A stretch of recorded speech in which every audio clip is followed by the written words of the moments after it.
Hello, this is Tom Kemp. I'm the chief by and with Mike Patnode, who's our Director of Engineering. And this is part of a series of presentations we have on Centrify technology, the architecture, etc. And one of the topics that's of great interest to a lot of our customers is how we integrate our technology with OpenSSH. And so Mike is going to talk about how we do that and give us a little chalk talk. But before we really drill down into the architecture, how things work, for people that are not as familiar with SSH and OpenSSH, can you just briefly explain to me and to the audience what is OpenSSH? So OpenSSH is sort of an answer to a lot of issues people had with Telnet, in that it's essentially a secure terminal service that connects two points. And for a long time, OpenSSH has been using a public key mechanism, which has always been a little painful to manage because you have to get keys on the host, you have to get keys on the client, and OpenSSH will set this all up for you automatically. But there's really no trust mechanism built into that. Okay. So there's always been sort of a classic problem with OpenSSH is there's sort of to actually set it up with all the public key trust mechanisms has been a fairly painful process. Okay. So now customers have asked us to integrate with OpenSSH and actually other SSH products, which we'll talk about SSH-based products. But so why do customers want us to provide integration and interoperability with that? Well, because one of the key things that DirectControl does is it simplifies the Kerberos configuration on a Unix environment. And one of the things we can do is rather than using the public key infrastructure in OpenSSH, which is very painful to get set up, is essentially take advantage of the existing Kerberos infrastructure and use that to authenticate the client and the client server as well as the user. And it makes your OpenSSH configuration setup literally out of the box. There's no work to do. Okay. So what happens if you were to integrate or implement the integration that Centrify DirectControl with OpenSSH? Maybe just describe it. I have a couple more questions and we'll kind of chalk talk it. So all of a sudden, what do customers get? Well, what customers get is they get a single sign-on solution. And what happens is I log into my Windows box, I pull up OpenSSH, I say connect to this Unix box, and I'm automatically logged in without my username, without having to enter a username and password. And the reason is because Windows has always had Kerberos credentials sort of underneath the covers. Our OpenSSH is able to pick up those Kerberos credentials, pass them off to the Unix box, and essentially authenticate the user using those same Kerberos credentials. Okay, so there's an advantage to the end user, but also just from a kind of an auditing perspective, correct me if I'm wrong, but every time that people connect to a remote system, it's being logged somewhere, right? Right, that will actually show up as an event in the Windows event log. Okay. So in the Active Directory event log, so you'll actually get to have an audit trail of where all your users have logged in. Okay, so you get the benefit of having a single set of credentials, but then you also get the benefit of actually completely auditing. And if you want to disable a user, obviously you just deprovision them from Active Directory. Okay, now you talked about OpenSSH and accessing it from a Windows, but there's a piece of software that you need to do that, and it's called PuTTY, right? Correct. Okay, so what is PuTTY? So PuTTY is just a Windows implementation of the OpenSSH protocol. Okay. And it also is a terminal emulator as well. Okay. And it comes with a couple other utilities, one to copy files around. There's an FTP emulator as well. Okay. And the nice thing, the reason that all these utilities have been developed is to essentially provide an encrypted mechanism, a secure mechanism to copy files and do terminal emulation. So why aren't people using, this is a very high level question, but why are people using SSH versus like RLog and Telnet, etc.? Primarily for the security. So SSH provides a authentication mechanism, whether it be Kerberos or public key, and it also encrypts all the data going between the host and the client. Okay. All right. So to facilitate this integration and interoperability, what does Centrify do? I mean, what do we offer? So there's two key components. One is we set up the entire Kerberos environment on the Unix machine. And once that Kerberos environment is set up, then that Unix machine can play with the Windows machine in a complete Kerberos single sign-on environment. The second piece is we modified PuTTY and submitted these fixes back into the PuTTY development team Okay. to actually use the Windows Kerberos tickets that are available on the Windows box when you log into the Windows box, and use those to authenticate against the Unix machine. So do people have to download or play around with OpenSSH, or does Centrify, don't we offer OpenSSH? Centrify actually offers this pre-built version of PuTTY, as well as OpenSSH for the various platforms, to actually make sure everything works smoothly, because various versions of OpenSSH out there have various bugs, and especially in the Kerberos components, which don't tend to be as tested. So the cool thing is that even though a vendor, say Sun on Solaris, I don't know if this is true, but they may have offered OpenSSH on Solaris 8, so, but it's probably an older version of OpenSSH, right? Yes, it's a much older version. Or Kerberos is a slightly older version on Solaris. So we have managed to work with that in some cases, but we find things work much smoother when we put our own version on there. Okay. Plus, we support some advanced features in our OpenSSH. One of those being GSS API key exchange. So when you actually exchange if you want to continue to use the public keys system in OpenSSH and PuTTY, we will actually exchange those public keys over the GSAPI encrypted connection. Okay, so the cool thing is that not only do we provide the Kerberos infrastructure layer, but we, as a packaged piece of software, but we also provide OpenSSH as a packaged piece of software, and things have been tested. Okay. That's correct. Yeah. So, and of course, whole SWAT, and we do it, and so it's the server component and the client component, right? That's right. Both pieces. Okay. So why don't you just kind of chalk talk it, how all this stuff works together? I think that'd be interesting. So once you have the direct control agent installed,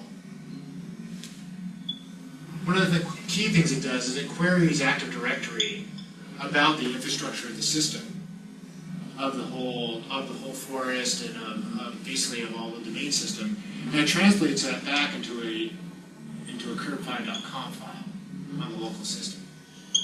And what we do is essentially map all the Active Directory domains back into the proper host names on the system. And if you're a system administrator setting up your own Kerberos environment, one of the things you have to do is you have to go edit this file and maintain all these things by hand. And one of the nice things is that as new domain controllers are added out here, we'll dynamically update this file with the new domain So there's controller. no manual editing of Kerb.5.conf5? That's correct. Okay, that's great. Okay. So when we install our OpenSSH on the system, one of the things we do is we enable the Kerberos components, and it can read this file to understand everything it needs to know about the Kerberos system. Is SSH has Kerberos flicked on by default, or is this something? Most of the builds, it's an option when you actually build SSHD. I'd say most people usually turn it on. Okay. It's also an option in the SSHD config file. So when we ship the config file, we turn this on by default as well. Okay. All right. Gotcha. So now, when you come to your Windows client and you run PuTTY here, well, when you logged on, you already got a Kerberos ticket from AD.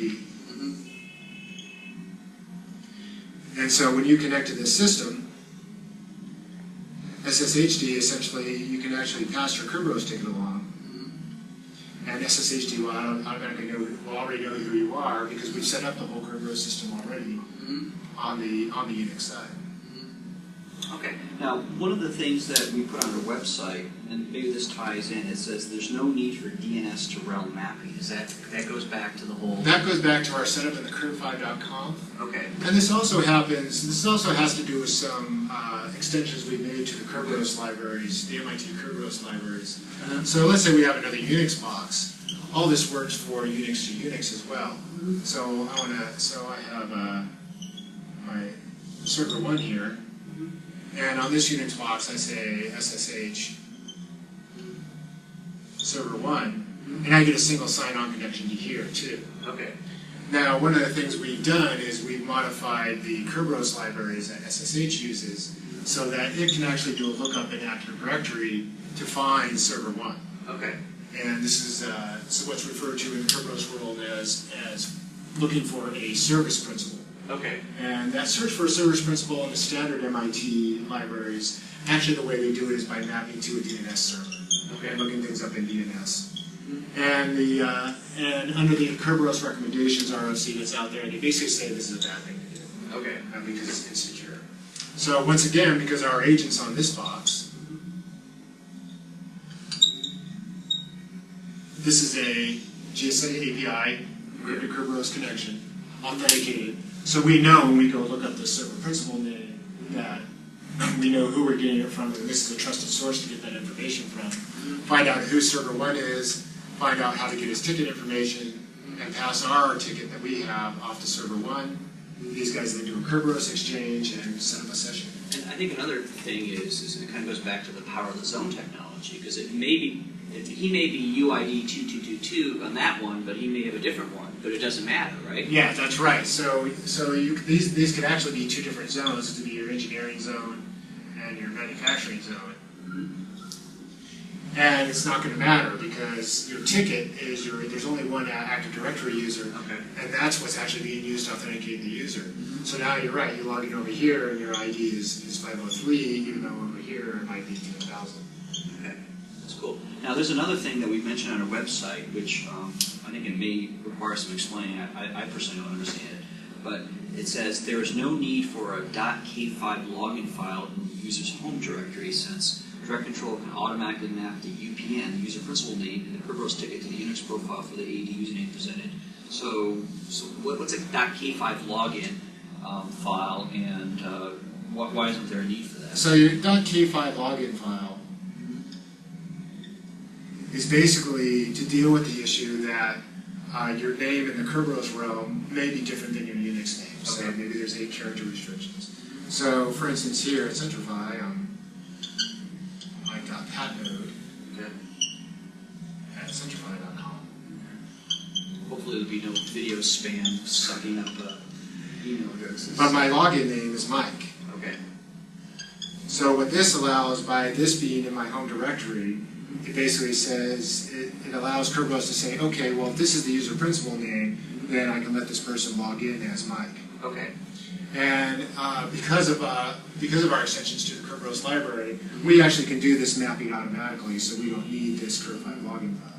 Okay. Now it actually turns out that one of the things Direct Control does is generate this file for you in case you have legacy Kerberos apps that aren't linked with our libraries and still need this information. Okay, gotcha.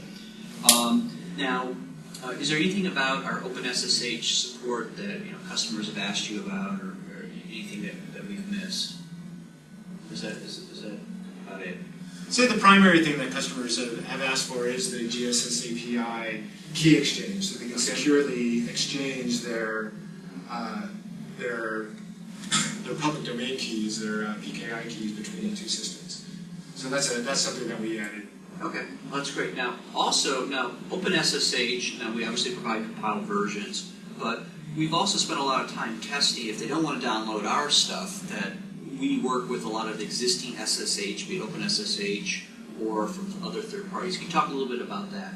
Oh, that's correct. We've worked with WRQ. We work very closely with them to get their, make sure we are compatible with their products, as well as with Secure SSH. The TechTIA product as well. Product, yes. Yeah. What about SSH that just comes with more of the modern operating systems? We test against all those OpenSSH versions, and we do find some issues with them, and we find those issues, we report them back to the vendor. Okay, and it sounds like we've even, correct me if I'm wrong, but we've even contributed code back to the OpenSSH based on. Absolutely, we've sent a number of our bug fixes, memory leaks, changes not only to the OpenSSH group, but to the MIT group who works on Kerberos, as well as the folks working on OpenLDAP. Okay, so, all right, anything else to add on SSH? Because if there's not, I want to, anything else? No. Okay, all right, so now but we also on our website offer what we call our MIT Kerberos Tools.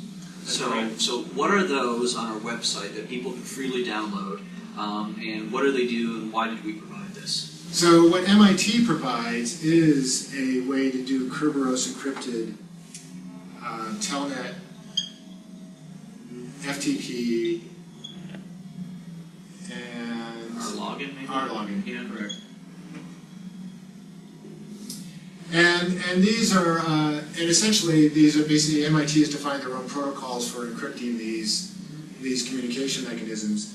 So you can go to MIT and you can download their clients for Windows. So on a Windows box, you can also have Telnet, Kerberos Telnet and FTP. Okay. It's not as nicely integrated with the Windows ticketing system, but on another Unix system, if you have those same clients, so you have Telnet D installed in this box and you have Telnet over here, we will do the exact same ticket exchange mechanism for a secure login, and you can get single sign-on in both Telnet and FTP. Okay. So we provide compiled versions of these. That's correct. And what are the major changes or enhancements we did that we put on our with the compiled versions that we offer? Very few. We've had just mostly fixes. There's been some fixes for bugs in the MIT system when logging onto certain systems, making sure your password changes enforced, making sure that disabled users can't log in. Okay. As well as once again the secure service name principal lookup that's built into our core MIT libraries. So it sounds like people can install our agent, and then to provide better network connectivity, they can go to our website and also deploy the OpenSSH as well as these MIT Kerberos, just to make sure, because we've gone through the process of just testing them and making sure just everything works nicely. Yeah, and the nice thing is then, no matter what your client is, whether you only have Telnet or you have SSH or you have PuTTY, once those systems are installed there, you know that you can get a clean and secure login, single sign-on into all your environments. And about the PuTTY, it sounds like we've actually put some good effort into enhancing PuTTY, right, and providing it. So it's, what from your perspective, what are some of the deltas between the PuTTY that we offer as well as just the generic PuTTY that you could get? The primary one is the ability to actually use the Microsoft generated ticket. Okay. So the same ticket that's generated on XP, that's the one we will use when you actually try to do Kerberos authentication against a Unix machine. Gotcha. All right, anything else to add on this topic of our integration with OpenSSH or the integration with MIT Kerberos or even these third-party applications, Attachment WRQ, the Tectia, the SSH.com Tectia, and I think we also document integration with Secure CRT, which are additional clients as well. Right. So essentially, what we're trying to provide is a clean, out-of-the-box solution. So that single sign-on will just work. Okay, great. All right. Anything else to add? Okay, so that's great. Well, thanks a lot, Mike. I really appreciate you taking the time here. So that concludes today's discussion about how Centrify Direct Control integrates and interoperates with OpenSSH as well as the MIT Kerberos utilities. If you haven't watched some of the other video casts that we've had, we have Paul Moore, our CTO, discuss our architecture, our group policy support, our web application support, and we got a couple more additional webcasts that are soon going to be available on our Samba integration and some of our other technology. So thanks very much for joining us, and hope to see you soon. Thanks. Bye.